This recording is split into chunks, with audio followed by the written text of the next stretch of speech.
Hello everyone, welcome back to the channel. Today I am going to be predicting UFC 312 fight predictions. Before we get into it, I'm just going to give my overall thoughts of this card. It is unfortunate with this card. It's not the best. I wish they put credit with Australia, like, what about Izzy DDP? That card was great. It's unfortunate like that. There are some fun fights on this card, but the rest aren't the best. For me, it could be the Sphere card where the fights on paper were not the best, but the fights actually, there were a few fight of the years on there. So, hope it's like that with UFC 312. I mean, the main event of DDP and Strickland 2, great main event. Whaley versus Shiraz for the co-main, another good fight. So, I like them, but tougher on the main card. A 7-4 record on the main card on a pay-per-view against someone who's debuting. I mean, they should have put a big Aussie or Kiwi fighter in there. Most of them are booked, like Dan Hooker. Dan Hooker's booked. Alexander Volkanovski is rumored to be booked. JDM, we don't know much about JDM. Oh, no, we do know. He's fighting Leon Edwards. Israel Adesanya, we just got knocked out by Nasruddin Amirov. Taito Ivasa. Kai Kara France, who is rumoured to be fighting Pantoja, Steve Erceg. All these names would have made this card so much better. And, the Dan and Gaethje fight, they could have put this on this card and do a Poirier-Holloway on 313. They could have put Alexander Volkanovski on this card against Diego Lopez for the interim featherweight title. They could have done JDM versus Usman, which was rumoured to happen, but JDM is now taking on Leon Edwards.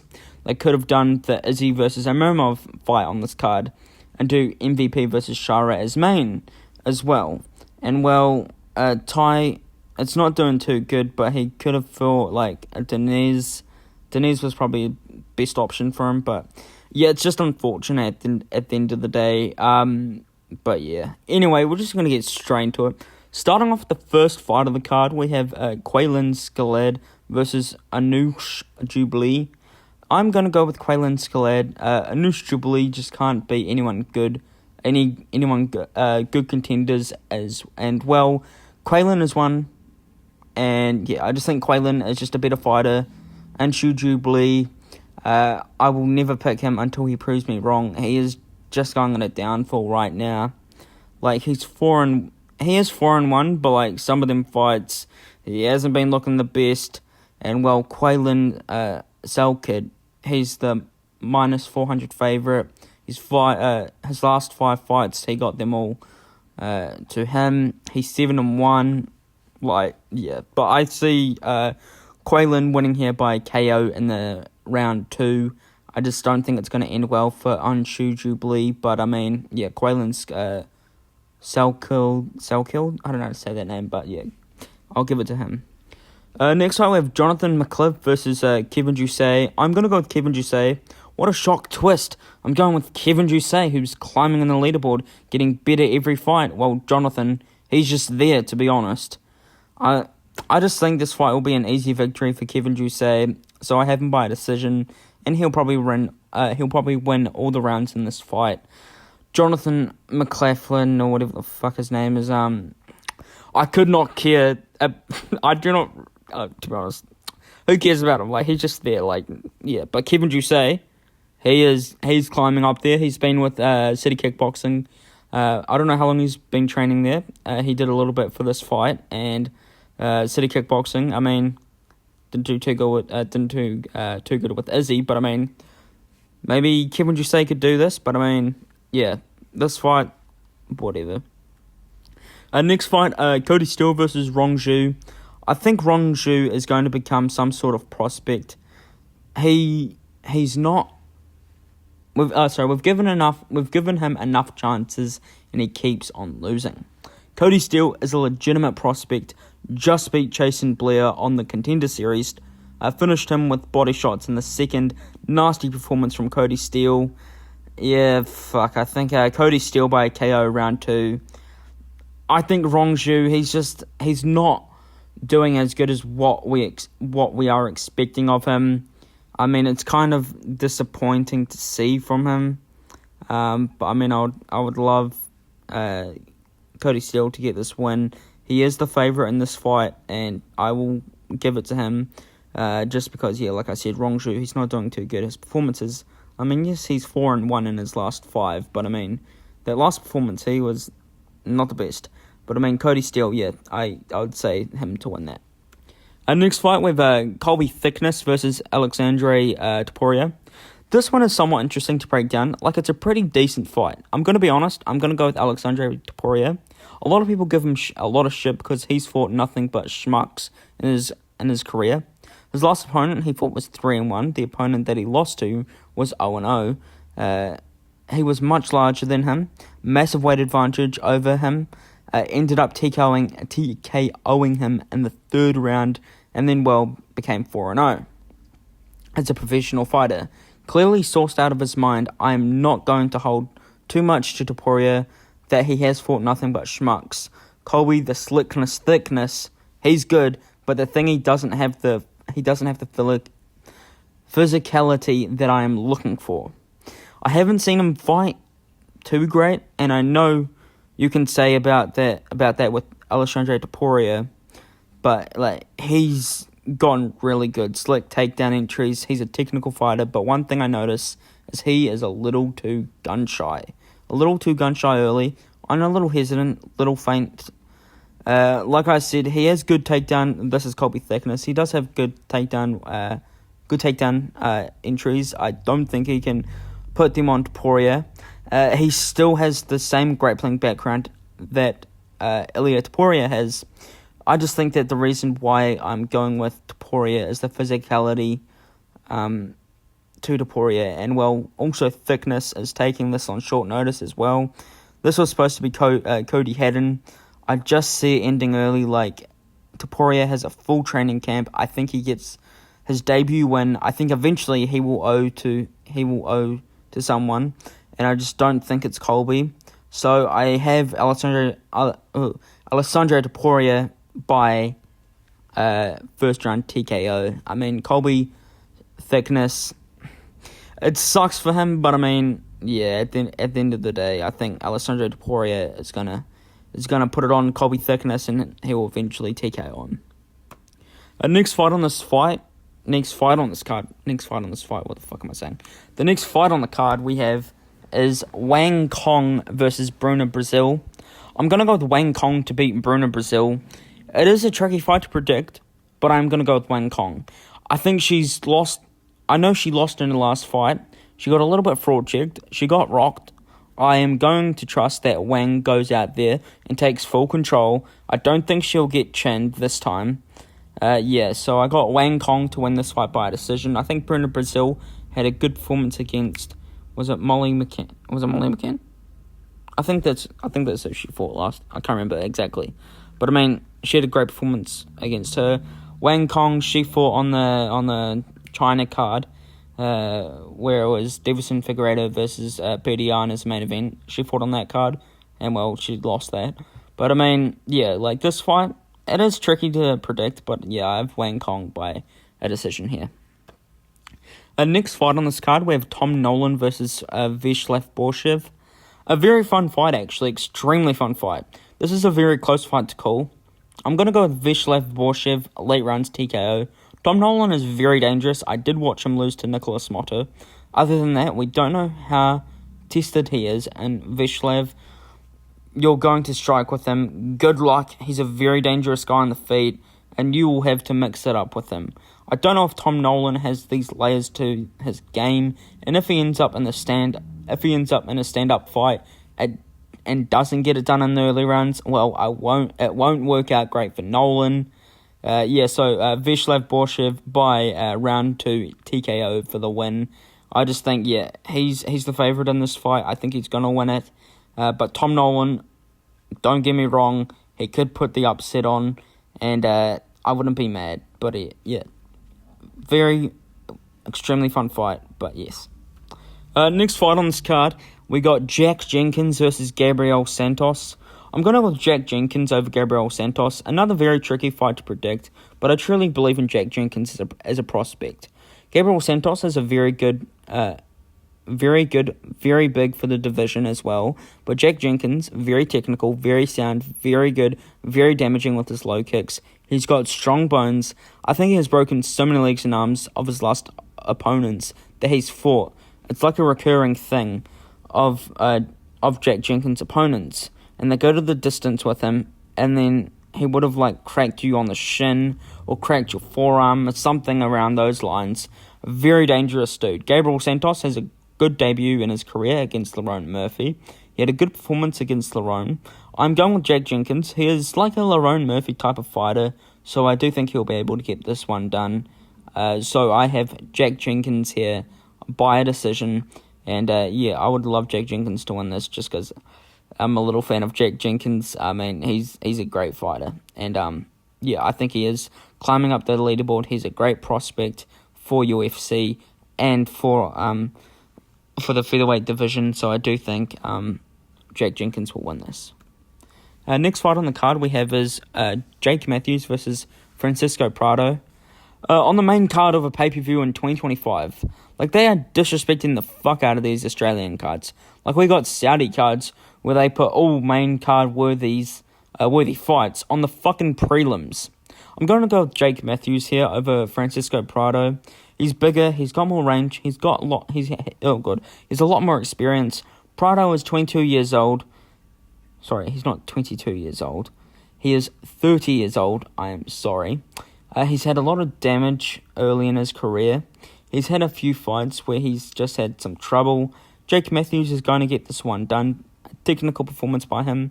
I don't think Prado has the power to put Jake down. I will say Jake Matthews by decision, but I could say a late TKO for Jake Matthews. So I do have Jake Matthews winning this fight by a decision or late rounds TKO, but mostly a decision win for Jake Matthews. The next fight on the card, we have Jimmy Crute versus Rodolfo Bellato.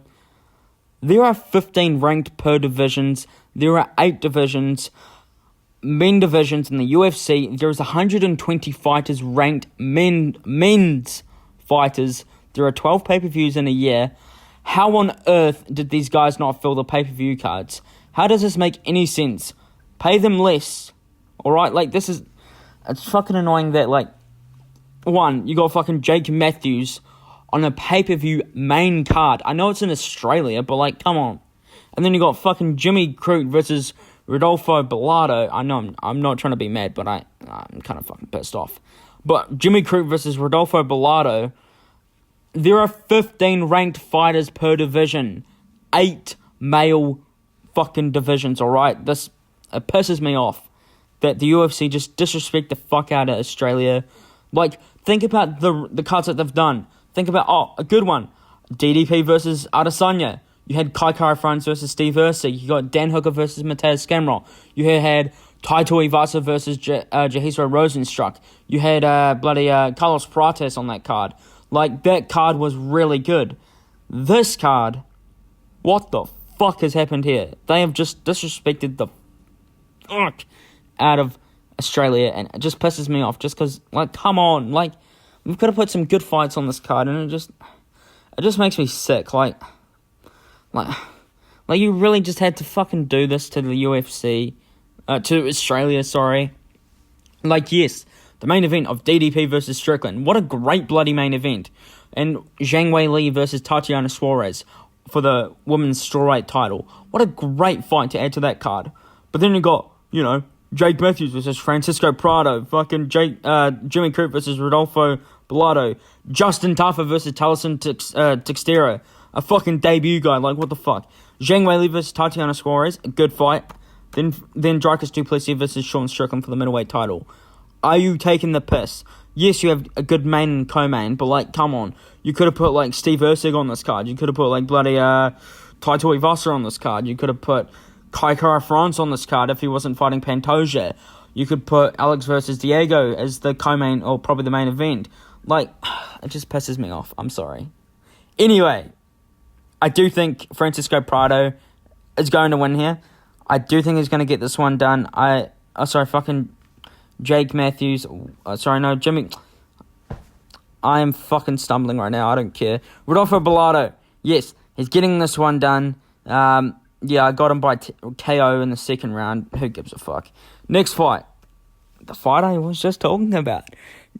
The feature fight of a fucking pay-per-view. Are you taking the piss?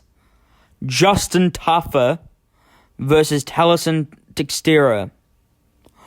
Two unranked fighters on the feature fight of a fucking pay-per-view.